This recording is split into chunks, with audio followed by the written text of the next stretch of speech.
So we have the illustrious board members from IBERT presenting today, Virginia Waldron and Valerie Devereaux. And they have been working together both as student teacher and now as colleagues. And they had a session that they're going to be presenting today that's specifically about the content of the present life regressions. And I'm going to just refresh all of you with their backgrounds. Virginia is an author. She's written a 2-set volume for training regression therapists, which I think is excellent. It's called The Path to Wellness, Past Life Regression as a Healing Modality. And one of the volumes is for theory and the other is for practical application as a therapist. And it's really a very handy dandy resource for anyone who wants to get into past life regression therapy or anyone who wants to refine their skills. And Virginia's background is being certified through the National Guild of Hypnotists and being trained by Newton Institute. And she is certified through IBERT as a regression therapist, as well as certified to be a trainer through her accredited programs. So we're very grateful for her expertise and all the time, energy, and love she puts into your newsletter, because she is the magician behind that whole process every month. And Valerie is our new shining star on the board. She's just joined the board and she brings a wonderful background of having been an attorney for 30 years. But I think her heart has moved her more into this work these days, doing past life regression therapy, as well as being an artist. So she's bringing all of this beautiful, feminine, loving energy and wisdom and grounding into our board. And I'm very excited to witness you in the role of teacher tonight. So I'd like to welcome you and thank you for being here. And we're going to proceed with this whole extravaganza on pre-birth regression now. And please keep your questions until after the presentation, write them down, then we'll have time for question and answer conversation. Thank you, ladies. Okay, welcome everybody. I'm so glad to see you all. I have a little slideshow that I'm going to add because it gives you, pictures to look at while I'm talking at you, but also keeps me sort of focused because I want to keep this hopefully down to the time frame we set. So I'm going to do a share screen now. Everybody can see that okay? Good. All right, great. So this is called pre-birth regression. And I kind of got started doing this after my training with Michael Newton, because that's part of the Life Between Life work. And I built this into something that stands alone. We do this on its own. And this is about regressing back to the pre-birth awareness of being in the womb, but also just before you bring your soul energy down to be part of the new life. So that's what this is going to be about. So here we go. Like with so much of the work that we do in hypnosis and in past life regression, the truth lies beneath the surface, kind of like a mushroom.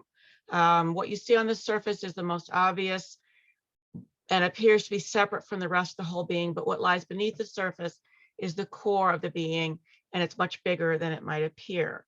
So with something like this, or any form of age regression really, but specifically this technique, we go down beneath the surface and find out the core of what's going on, and oftentimes find that it's very different than we would have thought. We uncover material that was not part of the original goals. For example, a client comes to you for one thing, and when you start going beneath the surface like this, you find all kinds of material. Anybody who does this kind of age regression work knows this. It's just, I'm sort of focusing on it because in this technique, that really is often the case. You have to keep an open mind. You have to be able to think on your feet and allow your client to lead, and because they're going to take you where they need to go, whether it's what they expect or not. And then afterwards, during the debriefing, we let them interpret what they experience. This is all preliminary information before we get into the basic of what I want to talk about. It's very important to understand if there's a medical, physical, mental, or emotional issue related to this work. the client needs to have their medical professional sort of on board, as with any of the work that we do, but I need to say that. And another thing that needs to come up here is the idea of false memory, because if we lead too much, it might create imagery or experiences that have been fabricated. So it's very important to allow the client to lead, and we just support. We create the sacred space and then just support it. Work with the material that they bring. We don't go looking for anything specific. If something doesn't come up, there's a reason. A client may come to you with a list of goals that they want to explore in their session, but some of those goals may not be met because they're not as important as the things that did come up. So you have to keep an open mind about this. And one of the other things you have to make sure is if a person is telling you about a memory from early childhood, is this a real memory or is this something that they were told? Because that makes a big difference. So be mindful of this. Again, this is stuff that you all know. I'm just bringing it out. And afterwards, make sure the client is okay with what they experienced before they leave your office, your space. The healing will continue. It's an ongoing process. We support them as they try to integrate the material, and I try to make myself available, preferably through email, if they have any other questions or observations or aha moments that they want to share. So the process keeps going as we do this. So those are just the points I want to make before we get into it. This is the book that kind of created a lot of what I'm working with today. And this book was printed in 1982. And I was very struck by what he was saying. My first child was born in 1979. And I could remember I'm in labor, I'm in the hospital, and this arrogant little intern comes in and says, if it's a boy, do you want it circumcised? Well, I don't have any personal reasons for that. And I really don't know that much about it. And I don't know that much about boy babies. So I asked him to explain it to me, what the process was and why one would do that. And it sounded like a horrible thing to do to a newborn child. He said, well, that's all right, because newborns don't feel any pain, not the way we do. And I was 22. I was a baby. I had no idea. But that just didn't sound right to me. Fortunately, it was a girl, so it was a moot point. But that always bugged me. That always bothered me that this doctor-to-be, this almost a doctor, had that statement to give to a mother, a young mother. So when I got my hands on this book, and then the work that I did with the Life Between Life, that's when I realized that this is important. He writes about the life and what unborn children experience through the research that they did for over many, many years. And there's also research done in other countries. As a matter of fact, America is kind of the last one to join the group in terms of awareness of the unborn child. So that's where a lot of this stuff is coming from. So pre-birth or perinatal regression refers to age regression techniques to recall specific experiences before birth, generally focused on the current lifetime. And it's sometimes used as a crossing over device. I know Michael Newton sometimes used it as a crossing over into a full past life regression session. Henry Bolduc would sometimes use it. You go into the pre-birth, then you go into the most recent lifetime. So it can be either standalone or it can be part of a past life regression session. But generally speaking, it's focused on the pre-birth awareness of you right now in this life. Like I said, before the 60s, it was believed that unborn children had no true experiences. I mean, Freud said childhood development began after birth. There was no childhood development prior to birth. Now we're finding that's absolutely not true. By the 70s, they began doing more research in Europe and eventually in this country. And they find that responses and interactions between the unborn and their families and the outside environment are quite real, and they're beginning to better understand. There's still more work to be done, but fortunately, it's now recognized. I'm going very, very quickly because I want this to fit into the hour. So forgive me if I'm rushing. So according to Dr. Verney's research, a fetus can see, hear, experience, learn, and feel while in the mother's womb. And the fetus not only feels, but also responds to the mother's thoughts and to her feelings.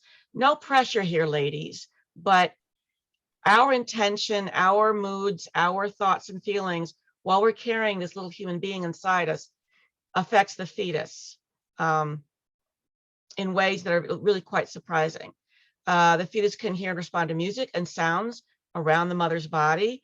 When my daughters were pregnant, the fathers would read stories every evening to their unborn children, which I think is wonderful. They put the headphones on and play music for the baby. I thought that was so cool. I wish I'd been thought to do those sorts of things. The other things that the baby can experience is the mother's emotional states, including ambivalence or acceptance of responsibility or anxiety. They all influence the health and well-being of the unborn child, which is a lot more responsibility than I think people were aware of initially. For example, a pregnant mother's choices to smoke or drink have such a profound effect on the unborn child that the child will react physically just to her thoughts about having a cigarette or a drink, just her thinking about it, and the child responds. This is what some of Dr. Verney's research has shown. They would put monitors on unborn women and measure the baby's physical responses, the sounds the baby would make, because an unborn child can cry, which I thought was really quite amazing. Just the mother thinking about doing something that's going to cause harm to the child responds to. These studies have shown again and again that by the second trimester, the unborn child is able to perceive and experience the external environment of the mother. I've always believed that pregnant women should be treated like goddesses, and this is just another reason why. Like I said before, his book was published in '82, a time when the scientific and medical community was still telling expecting parents that newborns did not see or hear, nor do they experience pain the same way we do, from my own experience. The thought was there wasn't really a consciousness or awareness until after the actual birth. Thank you, Freud.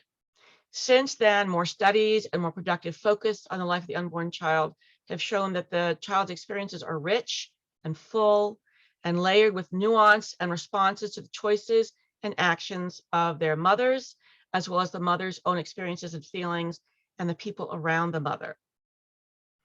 So again, there's a lot on the mothers here, but how well a mother feels about herself, about being a mother are very important, but even more so how much love and support the child perceives coming from its mother and how much love and support the mother receives from those around her. So that's just the core information that we're coming from, and to go and find out what each individual will have experienced while they were in the womb. When not to do a pre-life regression, same as why you wouldn't do past life regression. If the client appears to be psychologically unstable or has psychiatric or personality disorders and cannot discern reality from fantasy, if the client is under the influence of a substance such as alcohol or drugs, you wouldn't want to do it. If it appears to the facilitator that the client is not dealing with reality in the same manner, looking for excuses to explain undesired circumstances such as homosexuality or violent behavior, these are all reasons why you wouldn't do it. There's work that needs to be done before that client can do this kind of deep inner work. It's a form of age regression. The techniques are focused on going into and staying in that between place. You have to do a lot of additional deepening and focus tools, and to help them stay connected. I think I already said that. A lot of the research is showing that the experiences of the unborn child remain with the individual after birth, as adults, and are as easily accessible as early childhood regression or even past life regression. The thing I have found is that it is probably easier for someone to access a past life experience than the pre-birth, because the pre-birth is, you go in deeper, and if this makes sense, it's a higher level. So oftentimes I'll do a past life first and then the pre-life, just to make sure that they can stay in that between place. The Dr. Frederick Fentz, anyway, one of the books I've read, he talks about how a client had this health issue with her throat, chronic inflammation in the throat, that they could find no physiological reason for. And when he did a pre-life regression, they did the pre-birth, and he found that this child had been born with the cord wrapped around her neck, and that experience triggered memories of having been hung in a previous life, and that was causing the chronic inflammation, just the memory of that death experience. So memories, experiences, traumas while in the womb can trigger memories of traumatic experiences from previous lifetimes, and can kind of bleed through into that life. Just like any retained material from a previous life can cause issues that can begin while still in the womb. And they can be the root of many of the problems that we seek to resolve in this lifetime. So that's one of the reasons that we do the pre-birth regression. One of the things that Dr. Newton talks about can be traced to experiences we had while in the womb. And this could explain both actual pre-birth experiences and past life traumas that have been triggered. Dr. Newton says birth traumas can be carried down through all previous lifetimes, stretching back to the very beginning of the soul with Stardust journeys to incarnations. That's how significant these experiences can be. Research like Dr. Verney's show that the unborn child feels and records all the experiences, thoughts, and feelings of the mother as if it were his or her own. Generally, in the first half of the gestation period, baby experiences everything that mother experiences as self. There is not a differentiation between mother and me. The second half of the gestation period, that begins to change, which I find is an interesting point. Will come up in a minute. So if mother has issues, if mother has fears, if mother has a negative self-image or negative self-worth issues, baby can absorb that and take it on as their own. And when we go looking to help our clients heal and release these negative self-images, we may find ourselves going that far back. Everything that a woman does or experiences while pregnant includes her unborn child. In many cases, if there's a deep emotional imprint on the unborn child from the child may keep it as their own. I just said that. The good news is, it's not all that terrible. Occasional negative emotions or stressful events or circumstances will not have any kind of serious effect on a child if there is a strong, resilient sense of connection, of being loved and being safe within the womb. They're very resilient. It's just if there is a consistent negative self-talk, or if there is a lack of connection with mother and child. Happy, content mothers are far more likely to have bright, outgoing infants, and mothers who are in stress, under duress, abused, in difficult situations, their infants will actually be less, what's the word I want? Less outgoing. It does affect the baby. No pressure here, ladies. Again. All right. At the same time, a highly complex and subtle emotion such as ambivalence or indifference can have a harmful effect on the unborn child. So for example, if you've got a mother who is a chronic drug user, or she is drinking or smoking, or all the things that will create a harmful effect on the baby. And she doesn't seem to have any awareness or caring that she's affecting her baby. The baby will experience that indifference as negative image of self.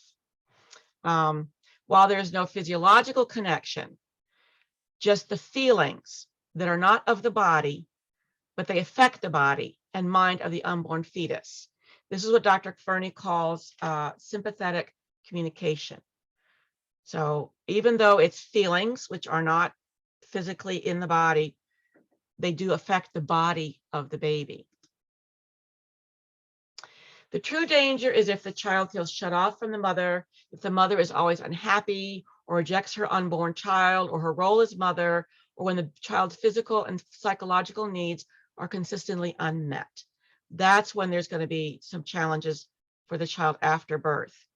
Like I said, if they do things that endanger the child's health and they don't seem to care.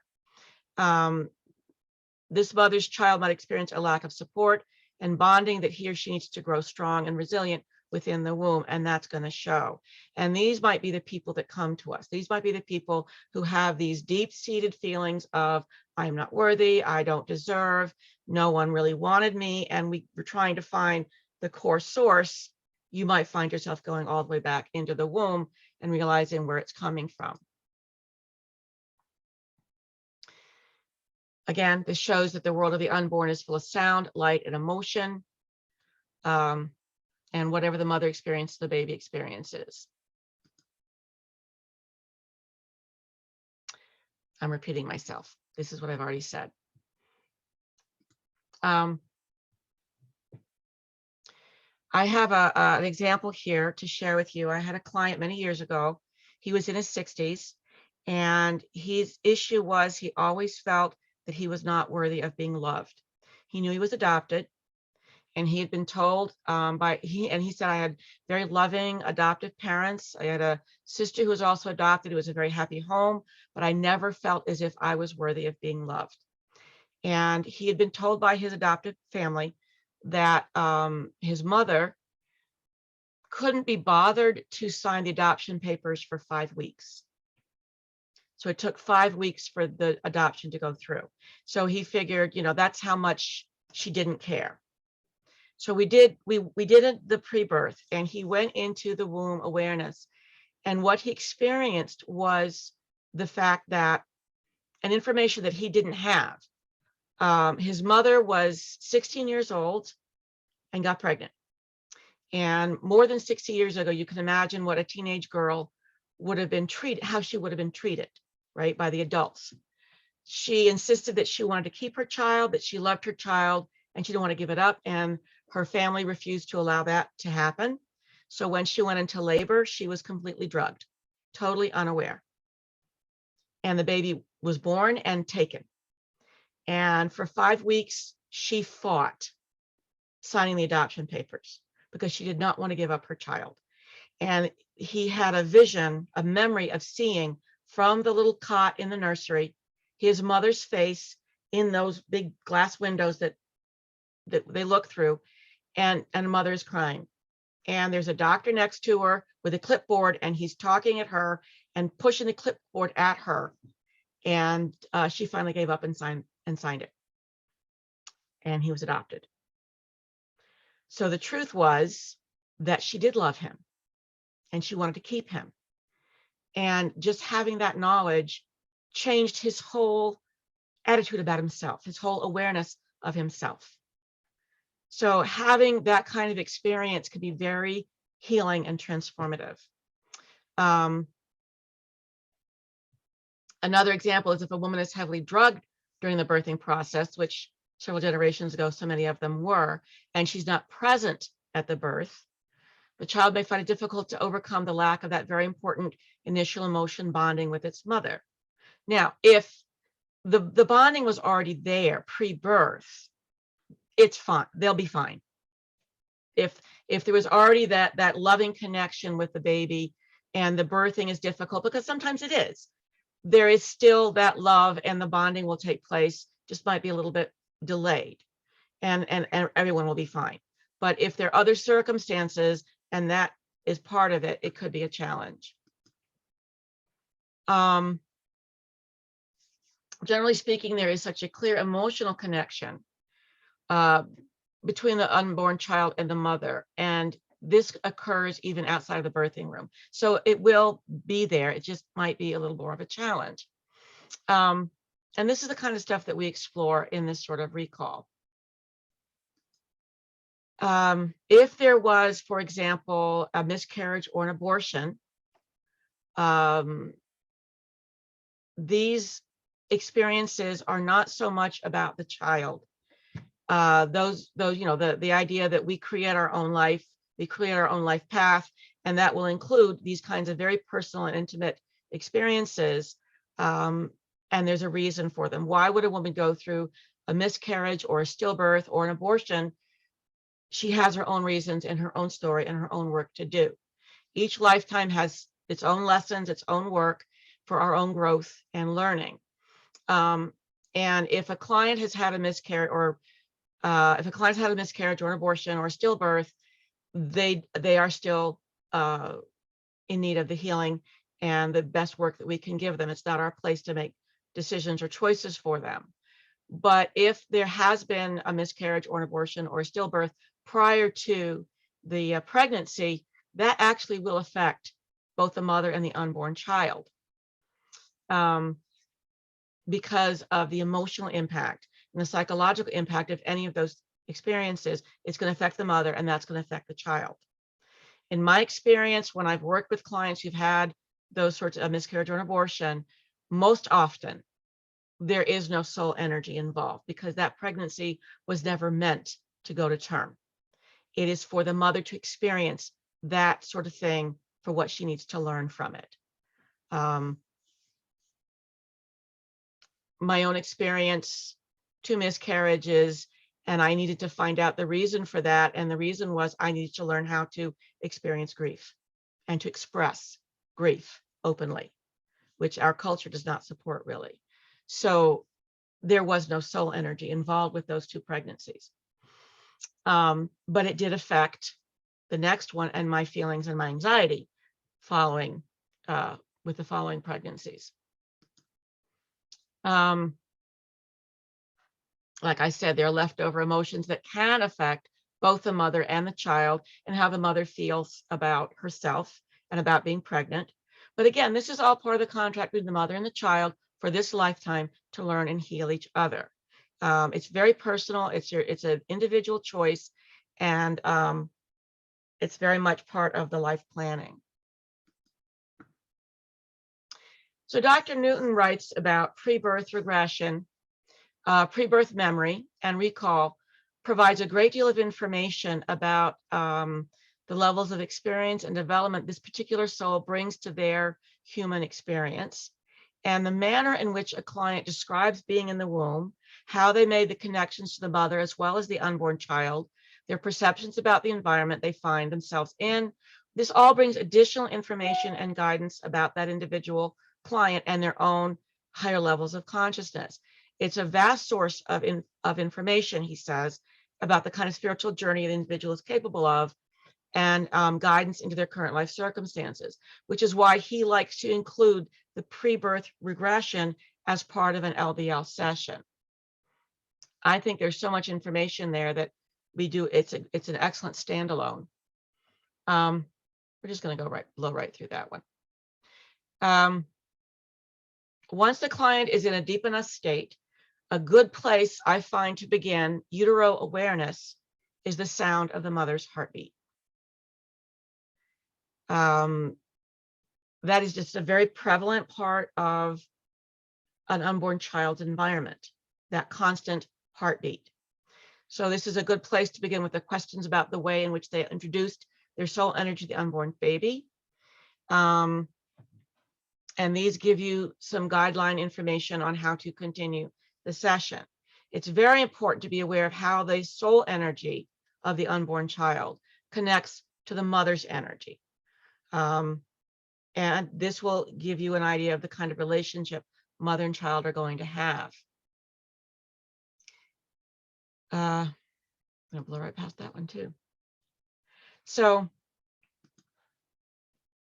these are the kinds of things that the previous regression can explore. At what point does the soul energy connect with the unborn fetus? Generally speaking, it's mid-gestation, but not always. I had one client, she came in at 2 months. She brought her soul energy in at 2 months because the mother and the child were not emotionally bonding, and she felt that the child needed somebody, that the child was lonely. So she actually came in very early in the gestation period and stayed. Oftentimes, our soul energy comes in, we introduce ourselves, we get to know everybody, we get on our first name basis with everybody, and then we leave. Because we could be bop swap back and forth if we want to, or we choose to stay. That's individual choice. We can ask how they feel about the mind, the body, the personality that we're working with. What kind of connection is there with the mother? What kind of relationship are you going to have with mother? What kind of relationship are you going to have with your body? What kind of environment is mother in? We can explore all of these things while they're in this deep state. And it's something that I write about, that I talk about, called first touch or first contact, which is the very first time that soul energy is introduced or introduces itself to the unborn child. Generally speaking, about mid-gestation.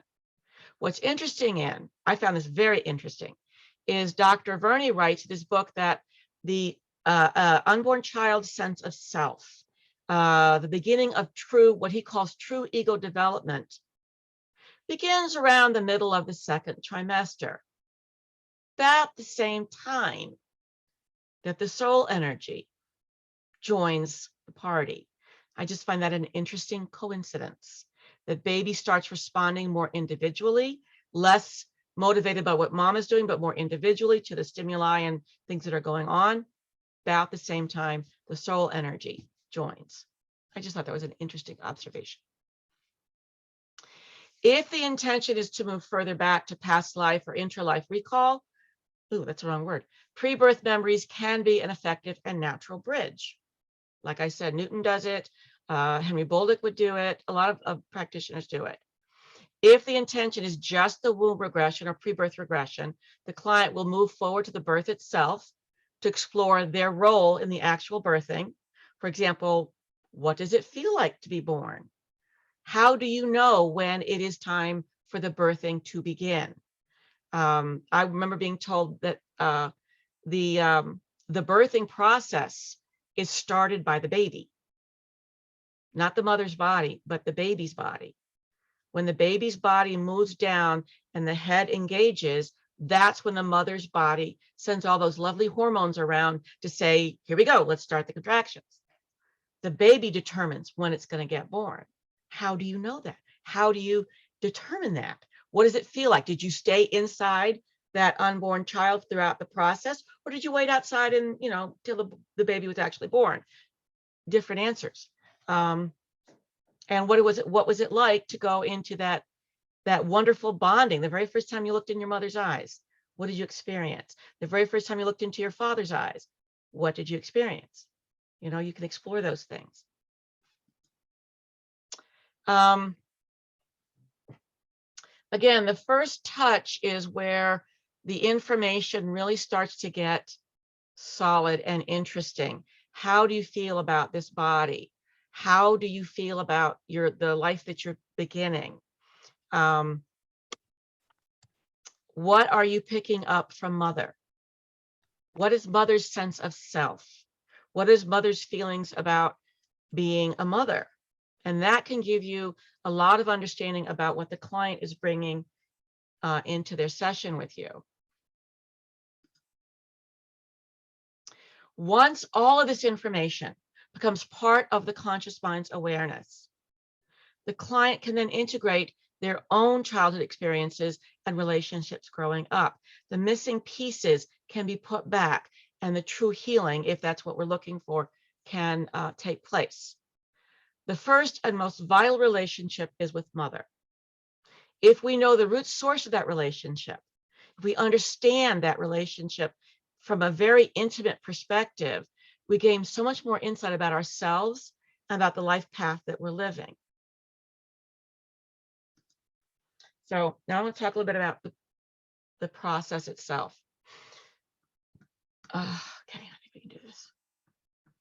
I have too many slides. I'm sorry. Oops. Okay. So this is how I usually do it. It's kind of, again, based on what I learned from Dr. Newton, but I put my own stuff in there like usual.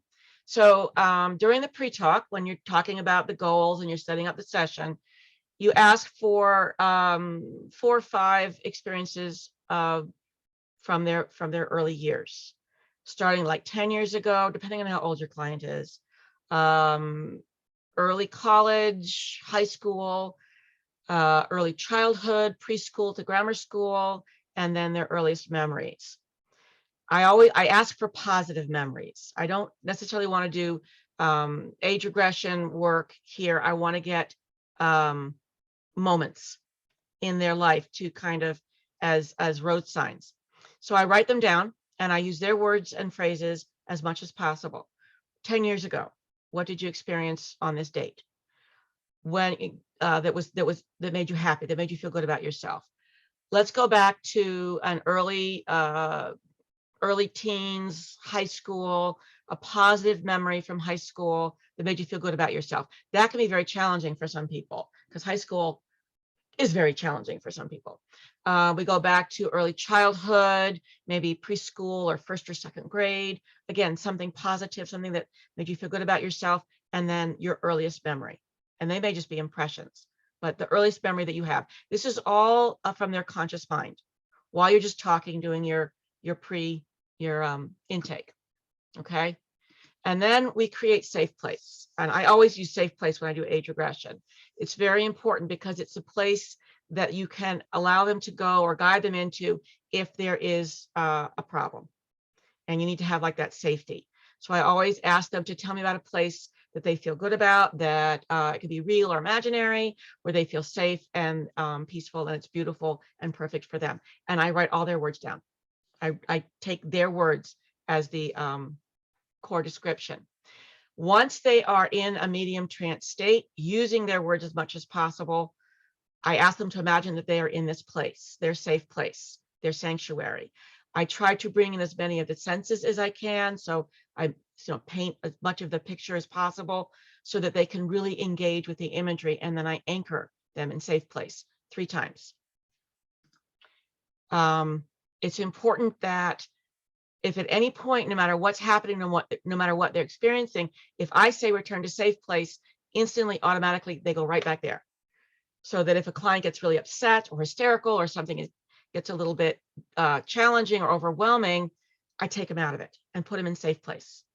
And then we figure out what our next steps are going to be. So we establish a secure, safe place, we anchor it, and then from safe place, whatever age regression techniques take from, we go down through those early memories that they told me about into the pre-birth experience. I like to use the stairway that takes them down the years. Each step is a year. You go down to those years, go down the steps, go down those years. That works quite well, but there's lots of different ways of doing this. Again, I remind them as we're setting things up, the sound of your voice and the effort of speaking will take you even deeper and will help you focus on the details with greater clarity. Because as you know, with some clients, once they start talking, they bring themselves out of it a little bit, and we want them to stay nice and deep. According to the Aaron scale, you want a 4 or a 5 level, generally speaking. 4 is good, moving into 5. And I give them some extra deepening. And then we go backwards through time, through those early memories. And I let them talk about each memory a little bit. For example, if we're using the stairway, you stop on the stair that was high school, tell me about that memory. We're going to go back down to early childhood, to your earliest memory. And I guide them into speaking from the past tense into the first person present tense. So they're really experiencing it. And I support them as they're moving through that. And I occasionally will deepen them to keep them at that level, because this is a very intense experience and they want to be in a very good, solid trance state. Once we pass the earliest memory that they brought up, then we go into the pre-birth phase. One of my favorite ways of doing this is a technique called the blue mist, which I learned from Henry Bolduc. or focusing and following the sound of the mother's heartbeat. And then we move into awareness of that connection and that first contact, the very first time the soul's energy touched the body of that unborn child. Just aside, I've got some notes if anyone wants them, including some of the scripts that I use to go into pre-birth if anyone's interested. Holly will send them to you once I send them to Holly. All right. So first touch or first contact is that moment where our soul energy has descended down and is merging with a tiny unborn child. This is the first time the soul energy and the unborn child have, and the first time the soul energy and the mother have also connected with each other. And each of us uses this moment as an opportunity to introduce ourselves. Generally speaking, we have our own style, our own way of doing this. And it's really interesting to see how people describe the way they introduce this amazing divine soul energy into this tiny little unborn child, and make that first connection to their life partner. And everybody does it differently. It's so cool to hear them describe, how do you do that? How do you generally do that? How do you do that with this little baby? And how do you generally do that? And what do you experience? What does that feel like for you? It's fascinating. You give them suggestions to go to first touch, but you don't lead them. They create their own imagery. You ask the kind of questions like, at what point did you do this in the pregnancy? You, how did you do it? What did you feel like? How did the baby respond? How do you feel about the mind you'll be working life in? How do you feel about the mind you'll be working with in this lifetime? What kind of relationship are you going to have with each other? How do you feel about that body that you're going to be using? Because sometimes the body has things that are going to make our life more challenging. And it's, we chose that. So why did you choose that, for example? And you're going to have to think on your feet because you have no idea what they're going to tell you. And it can blow you out of the water, some of the things that come through. The client has their own agenda, sometimes based on what they told you, sometimes not based on what they told you. So it's something you're going to have to be able to walk through without any script at all. You might want to remind your client that they're always safe and at peace, that they're always connected to their higher mind, and this is very easy for them to do, and that they're in charge as you're going through this. Also emphasize remembering that they're going to recall the experience, that it will continue to help them find their goals and focus on their life path going forward. If there's any healing that needs to be done by the way of forgiveness or releasing or understanding or comprehending, this is part of the energy work that you're going to be doing as well. It's helpful to pay attention not only to what the client does say, but to what they don't say. What isn't brought into it. Watch for their body language. Are they calm? Are they moving? Are they restless? If the client has brought specific questions or issues, include them as part of the questions and part of the flow, and allow the client plenty of time to fully experience and answer each of the questions at their own pace. Very much like a life between life session, sometimes it takes them a while to bring the words together to speak them. It's like they're on this huge, limitless awareness of divinity, and then they got to squeeze it into the human brain, and then they got to find words to come out to communicate with you. So give them time. Don't rush the questions. I also like to explore the connections with the mother. Like I said, with the heartbeat, can you sense the love between you and mother from her heart? What is a mother's state of mind? How does a mother feel about herself as a person, as a mother, about being pregnant? And also, do you sense any past life connections between you and mother? That's always interesting to explore, especially if there is conflict between mother and your client in this lifetime. Let's say they're estranged or they don't get along. What kind of past life connections would you have? That might help you have a better understanding about the disruptive relationship you have with mother in this lifetime. But you can also explore family. What do you have a sense of father's presence?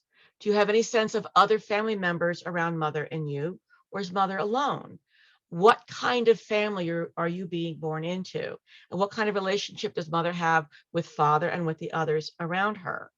And one of the things that I've found out is that oftentimes, like I said, we can go back and forth. We're in the womb, we're out of the womb. We're in the womb, we're out. Whatever we feel like doing, we can do.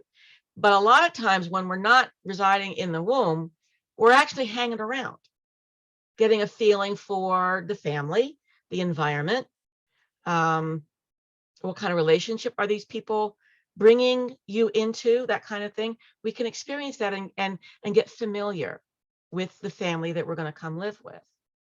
I had one man, father left before he was born, and mother was so hurt that she destroyed all the photographs.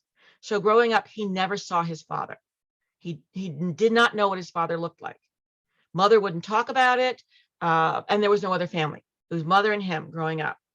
And so he never knew his father's face. Doing this work, he actually saw his father. And he was surprised to find out that he looks a lot like his dad. He'd never seen that before. It was very helpful for him. Other questions to ask, and this can take off into some really fascinating directions. Why are you coming here to be born at this time and at this place? What is the purpose that you're bringing into this life? What lessons, what work, what mission did you bring in with you that you want to work on as this person in this lifetime? Or how much soul energy are you bringing with you? According to Dr. Newton, generally it's 50 to 35%, or 35 to 50%, however you want to say it. We can choose, and it's interesting to know how much soul energy are you bringing with you. How well does this body accept you and your soul integration? Were there any difficulties? How does this body compare with other bodies you've had in previous lifetimes? Why did you choose this body? So you could get in some very, very deep and interesting kind of questions here. One thing I like to do is towards the end of the session, I'll ask the client to see a pink thread of energy that connects the heart of the infant with the heart of the mother. It's like a vibration. And I've always imagined just pink yarn going from one heart to the other. And whatever the mother's sense of self while she carries this child, that's going to be part of that vibrational connection. And that gives a deep understanding of where that person is coming from. Oh, I'm doing good. And again, it can often be some of the source of some of the issues and blocks. And especially if there's issues and blocks that don't seem to have a connection with anything that's in the client's current life. Does the mother feel prepared? Is she excited? Is she afraid? Is she unhappy or hurt or abused? So many times, the purpose that you're coming in to be with this mother, to protect her. It's my job to protect her. And it's amazing because this eensy weensy little baby is coming into this life because it is their job to protect mother. I always find that to be so interesting. The kind of relationship, who is going to guide and protect whom. It's always very interesting. If this session is not going on to another part, such as a past life, then we suggest that we go through the birth and back to safe place. And then from safe place, we bring them back to the physical body and conscious mind. And then we leave plenty of time to process and debrief and to keep recording. And you have their list of questions and issues and all the notes, because the whole time we're doing this, I'm madly writing everything down. One day I'm going to learn shorthand. I'm pages and pages and pages. I'm writing everything down that the client says. Even though it's being recorded, I'm also writing it down because I want to talk about it afterwards. It's easier to find what I'm looking for in my written notes. And then I have their list of questions and issues that they want to talk about so we can put them together and discuss them. So you return the physical body, conscious mind. You tell them that the healing will continue. You suggest that they keep very careful track of their dreams, because once you've opened that door, more stuff is going to flow in. And some debriefing questions might be, were the issues or questions you brought with you addressed or answered? In what way? Are these issues related to your current situation? What insight or understanding did you gain that can help you? And how can this information, these insights, be applied in a realistic manner to some of the changes that you want to make in your future? So this is part of the debriefing. And then I have, along with the notes that I'm offering, I guess they're testimonials, but two people, David and Lily, not their real names, two people that did this and then wrote about it so that I could share that. It's actually in my book, what their experiences were and what they learned from it. So that's available as part of the notes if you want them. So speed talking through, that's the process. That's the experience. That's why I do it.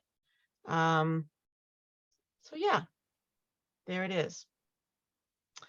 And it was less than an hour. Yes. Okay. I'm going to stop share. And we're going to go on to Valerie's. She's going to share with you her experience having done this with me. And then we'll do the questions and answers. So, Valerie. Okay. All right. Thank you so much, Virginia. That was wonderful. So my experience with this was really, really amazing. I had done some rebirthing work like in the 90s. So I knew a little bit about my birth process, what that was like. And what we did is we went back, we went into the womb, and in the womb, I could actually experience it, had images of being in the womb. And as Kiki talked to me, I could see it, I had images of it, and I found it really fascinating that I could definitely could experience or feel my mother, her feelings. And when Virginia asked me about, the first question was the first touch. It was so interesting because I didn't know any of the questions she was going to ask me at all. And she said, okay, she took me to the womb, and then I don't know, it seemed like I was very deep. I don't know if you took me even deeper after we got into the womb. You must have, because it was very deep. Asked me about first touch, and I could see the image, my I don't know what you even want to call it, my soul, my pre-birth self, was talking and said, and I could see the finger, and said that I used the touch on the pineal gland, and talked all about using this touch and connecting with the baby through the pineal gland, and this touch. It was pretty fascinating for me, like seeing the images and talking about it. And then she started asking about, well, why did you choose this body? And there was a part of it where I could feel my pre-birth self like not wanting to hurt my feelings. It was sort of like being careful about which words to choose, talking about the body, and well, not to run marathons or anything, but it's a very healthy body, that kind of a thing. It was really interesting talking about that. And then she asked so many questions about that. How much of yourself or your energy did you bring into this body, and how much did you leave? And they said 40%. And so she began talking about that and asking questions about that. Well, is that enough? How will that affect this life? Will you be able to get things done you need to do? Can you bring more energy in later? And they were just having this conversation about the amount of energy and how much energy comes in and how it all works. Then she asked about why did you choose the day or time you were born?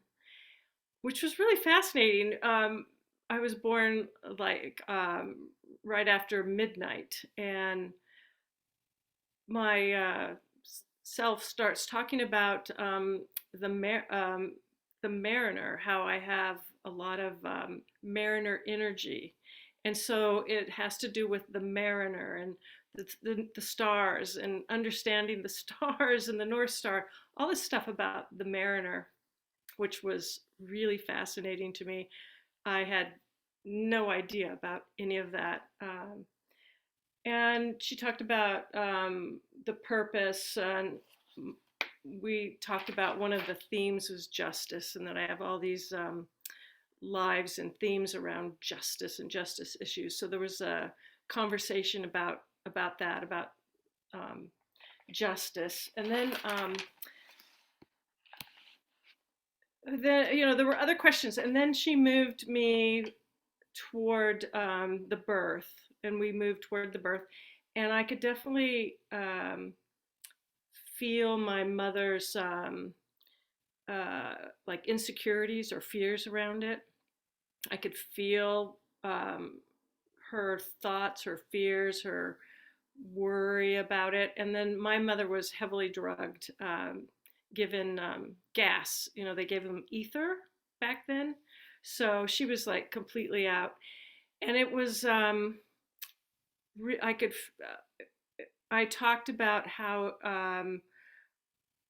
she wasn't present, and it was me um, actually trying to help facilitate the birth, and but she wasn't there. She wasn't present. There was no way for me to connect with her to make it easier to make the birth happen. So it was pretty amazing process to go through all of that. Um, well, one of the other things before we got to the birth was she talked about, what month did you come in? What time did you come in? I believe I said right around 5 months. It was that 5 month mark, and that you leave and you come back, leave and come back, and then after 6 months, there was a time where I completely stayed.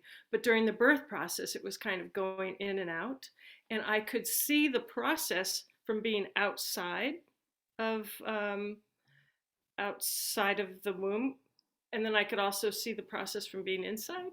So that was really fascinating, experiencing it as we talked about. You know, where are you? Are you in or out? Um, it was just, it was amazing to feel the expansiveness of my pre-birth self and talking about why I chose this body, this life, these parents. That was really amazing, but also just the feeling of it and feeling that expansiveness. So it was an amazing experience, really amazing experience, and um, I'm open to any questions anyone has, and I know that Virginia is open to any questions also. Okay. Yep. Any questions? Okay, Georgina, will you help with the timing for this? Were you going to help with the timing so people can have about 4 minutes, something like that? Okay. Okay, who'd like to ask questions? I have a question, Great. Greg. So I'm curious as to the relationship that you became aware of in the womb with your mother and how that was also played out in later, after you were born, that you have a sense of aha or connection with or insight into experiences with your mom as she raised you. Definitely. By doing the regression, I really saw her as more vulnerable, or more well, you see her as a younger self too. As you grow up and you remember your parents, you usually remember them as older. So I got to see her as a younger person, right? And so that kind of gave me some insight. And I guess we want our parents to be perfect, and they didn't do this or they didn't do that. So it kind of gave me that insight of, oh yeah, she was young. Not that, she was in her 20s, but still she was younger than the mother that I remember. Right. And it gave me some insight into, oh, she had fears, or she had vulnerabilities. Yeah. She had things that she didn't quite know how to handle or how to deal with. So now me as an adult can look at it and go, okay, some of those things now make sense. I realized also that I took on some of the stuff that that was hers during that birth process, like some of those fears and stuff. It's almost like I thought it was me or my fault, if that makes Oh, sense. okay. Mm-hmm. Yeah, I saw Georgina saying 1 minute there. Does that answer your question, Greg? Yes, it does. It's great. Thank you. Thanks.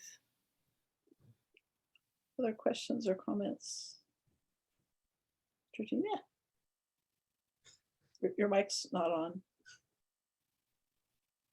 Me? Georgina. There you go. Yes, I wrote down some questions. What about the father and connection to the child? Anything there that you have You're talking, encountered? yes, because my father was in Oh, the room. okay. My father was in the room holding my mom's hand, and then they sent my father out. So I was born in 1960, and back then they didn't let dads hang out in the delivery room, or at least my dad didn't. So he was there, and I had that sense of him there and him holding her hand and all. But then he was gone. So I didn't really have a feeling or a sense of him. It was just the birth process and me really trying to get the doctor's attention. I had a Okay. birth, yeah, where they pushed me out. It was a pretty painful birth, and so it was me as the soul basically trying to tell them, you can do it a different way. It doesn't have to be done this way. But it was that feeling of no one's listening, like I don't have a voice, which has been a theme of mine as a younger person, definitely. Mm-hmm. Kiki, what about when you're working with clients? Do you find that the father's energy comes in at all? And not necessarily the presence, but the energy. It can. Sometimes if the father is very, if there's a very tight connection between the child and the father, because I know we've all found this out, that when we're doing like past life regression and we look at age regression, the relationship with father is more important than relationship with mother. And if that's the case, very often father's energy will be part of the baby's awareness right from the get-go. Okay. I know who dad is, and I'm so glad I get to see him again. Okay. Yeah, and that will tell you, is the father part of this child's soul memory, or is this father just, sperm donor? Okay. Yeah, it does come in. Okay, thank you. I'm just curious. I have a story. Oh, and Okay. Kim Greg, had a go real question. quick, and then Kim, you can go next, okay? I saw your hands go up at the same time. So I have a client who had a great sense of competition with his father. And it was an abusive relationship, and there was a lot of violence. So we did a regression to the womb, and it was almost before birth, and his father was forcing himself sexually upon his mother. And that was the competition. Right. Hmm. Makes sense. End of story. Yeah. That's too bad. My question, Virginia, was why is it that it's so much more difficult to do the pre-birth than it is past life? I think part of it is because past life energy, past life work is very it's very much part of the earth plane we're on. You're in a physical body, you're driving along in this body and you're doing your thing. Whereas the pre-birth is similar to the level you want to be at to do an LBL, which is a much higher spiritual connection. And it's a deeper trance state to allow this higher vibrational energy to connect with it. And it's also much more unfamiliar. I mean, if you go into a past life and you're a farmer and you're riding a horse, and you can kind of almost relate to that, but this is very different from your daily experiences here as a human in general. And so it's weird. Some people are a little discombobulated because it's weird. So that's why I think it's a little bit. You have to put a little more effort into keep getting them into that depth of trance state and then maintaining it. Thank you. Other questions? Carol. Hi, Carol. I made it. I was running a little bit late, and so forgive me, Virginia or Kiki, if you address this. I was wondering if this works for adoptees. Absolutely. Yes, I shared a story with a client who was an adoptee and had been led to believe that he wasn't loved by his birth mother. And this technique allowed him to see the truth. And that pink string between the mother's heart and the baby's heart just about did him in, because he finally, for the first time, actually was aware of how much his birth mother did love him. So yeah, very much so. Wonderful. And then another question is, do you go back as far as pre-birth to where the entity made a soul contract with No. these parents? No, we talk about it. Why did you choose these parents? Why did you choose this time and place? What lessons are you bringing with you? But we don't go into the pre-life planning. That's a different journey. Thank you. It's fascinating. Good, I'm glad. Samita? Hi. I just wanted to say that when I do often use pre-birth, regression for people who come wanting to see their connection, especially if they've been adopted and they have been wanting that connection with their birth mother. But what I wanted to really do was make a comment about my own childbirth experience, which changed my life, because when my first child was born, it was a very, very difficult experience. She almost died at birth and she had to undergo life-saving surgery. But what happened was, I knew when she was ready to come, I could sense it. I didn't know then that I was empathic, that I could, but I felt a great amount of stress from her. And I tried to tell the doctors, and the doctors would check me. They'd say, oh, the baby's doing just fine. And, everything's fine, blah, blah, blah. They'd send me home. I was in advanced labor for 3 days. Sure enough, finally, when she was born, she was hardly breathing. And that's when they had to do a heart-lung bypass on her to save her life. And she survived and is a beautiful 21-year-old, so much grace, a miracle child. But I do worry about, because she has a slightly nervous, tendency. And I always wonder what it would be like to take her back to that point. And it's very hard for me as a mom. It's not something I want to do. Because she was fighting for life at the point. And so I'm not sure if that's a good idea. I wouldn't do my own child. No, I'd have someone else do my child. I don't want to know what she thinks. I don't need that. But yeah, definitely, it would be interesting to see what information she had about the birthing experience and what she experienced during that whole process. That would be fascinating. Yeah, and especially if it would help her, at this point, release some of that nervousness that is part of her, So I've always wondered about it. So I find this whole presentation super fascinating. Thank you. But Anybody else? Everybody? Yes, Susan. Virginia, you mentioned getting, after you've brought them back to their earliest memory, Yeah. you've done all the deepeners and all that, and you're starting to sort of head towards the pre-birth in-womb experience, and you seem to direct their attention to their mother's heartbeat. Yeah. How do you do that without leading, or is it okay to lead in that case? I think in that case, you are leading because you're guiding them to the point where the journey is going to begin.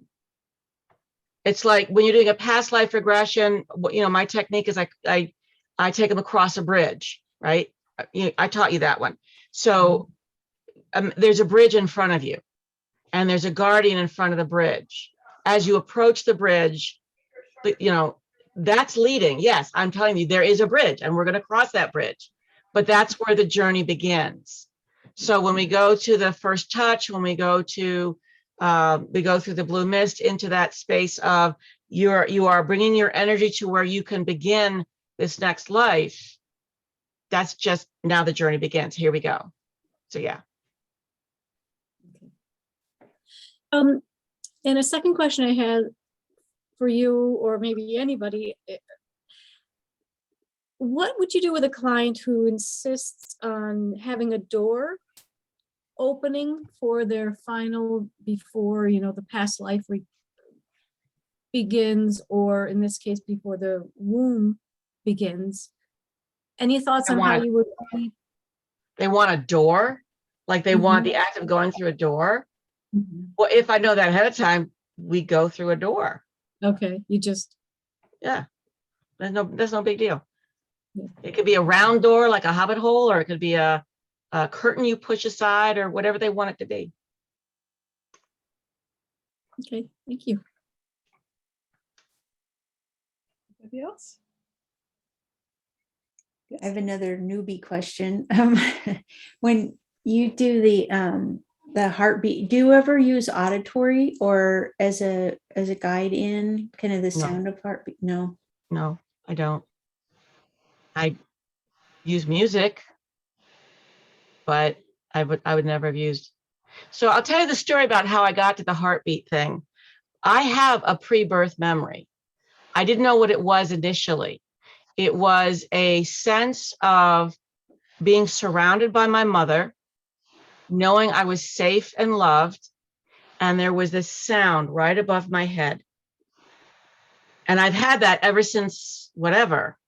And I didn't know what it was until I was in Boston and I went to the Museum of Science because they had an exhibition on the heart. And it was a room that was supposed to be the chambers of the heart.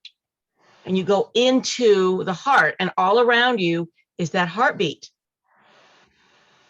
And I went, oh, that's what that is. It was dark. It was warm. I knew I was safe. I knew I was loved. And there was that amazing sound that I still find incredibly soothing. So that kind of was that came into play when I started doing this. I went, okay, that's babies feel the mother's heartbeat, and you don't just hear it. You feel it. You are part of that heartbeat. And all babies go through that because the heart's right here. So yeah, that kind of grew into that part of it.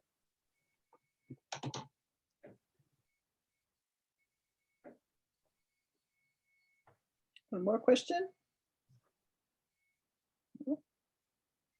Okay, we're going to give our thanks to Virginia and Valerie for your lovely presentation. Glad you enjoyed it. I've got the chore of emailing all of you with handouts that Virginia wants you to have. So I will get that out to you in the next day or so. Okay. All right, see you next month, hopefully. You well? There'll be a YouTube posted of this as well. Yes, this will be on YouTube. Thank you. Okay, including your questions this time. Hope that's okay with everybody. Yeah. Okay, take care, everybody. Thank you. Thank Thank you. you. Very Bye. much. See you Thank next you. time.